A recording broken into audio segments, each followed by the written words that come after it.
రోజంతా అందరి కోసం పరిగెత్తే ఈ కాళ్ళకి ఒక్క నిమిషం ఆగే హక్కు లేదా? తనకి పాజ్ బటన్ లేదని మందరం ఫిక్స్ అయిపోయామా?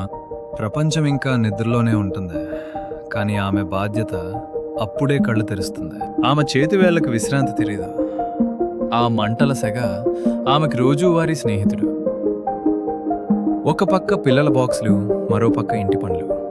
ఆమె మెదడులో 100 ఆలోచనలు పరిగెడుతుంటాయి. అందరి ఆకలి తీరాక మిగిలిన ముక్కే ఆమెకు అమృతం. ఆమె ఆకలి గురించి ఎవరూ అడగరు.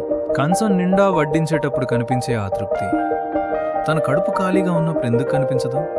అందరి కోసం వండి వడ్డిస్తూ చివరకు మిగిలిన చల్లాన్నంలో అమృతాన్ని వెతుక్కునే ఆ ఇల్లాలు తను తిన్నదో లేదో అని అడిగే ఒక్క పిలుపు కోసం ఎదురు చూస్తూనే ఉంటుంది.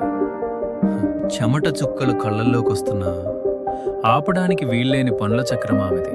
ఆ ఉక్కపోతలో, ఆ పొయ్యి సెగలు తన కన్నీళ్లు కూడా చెమటతో కలిసిపోతాయి. అలసిపోయిన చేతులు కాస్త విశ్రాంతి కోరుకున్నా కాలం మాత్రం ఆమెను ఆగనివ్వదు. శరీరం సహకరించకపోయినా మనసు మాత్రం ఆగదు. ఆ ఒక్క క్షణం విశ్రాంతి ఆమెకు ఒక యుగంలా అనిపిస్తుంది. ప్రతిరోజు చూసే దృశ్యమే, కానీ ఈరోజు ఎందుకో ఆమె పడే ఆరాటం అతని గుండెను తాకింది. ఎప్పుడు యంత్రంలా తిరిగే ఆ చేతులు ఈరోజు ఎందుకో వణుకుతున్నట్టు అనిపించాయి.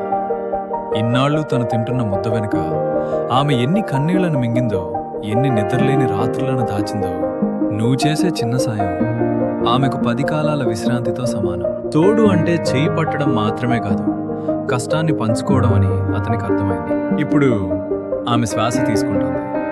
ఆ గాలిలో ఒక కొత్త ఆశ, ఒక కొత్త ప్రాణం పోసుకుంటున్నట్టుగా.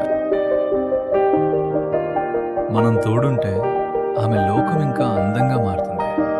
ప్రేమ అంటే సాయం చేయడమే కదా. ఆమెకు విశ్రాంతి అంటే తెలియదు, కానీ నువ్వు పక్కన నిలబడితే ఆమె మనసు మళ్ళీ తేలిక పడుతుంది. నీ ప్రేమే ఆమెకు కొండంత బలం. ఆ బలమే ఆమెను ప్రశాంతంగా శ్వాస తీసుకొనిస్తుంది. తోడుగా ఉందాం, ఆమె భారాన్ని పంచుకుందాం.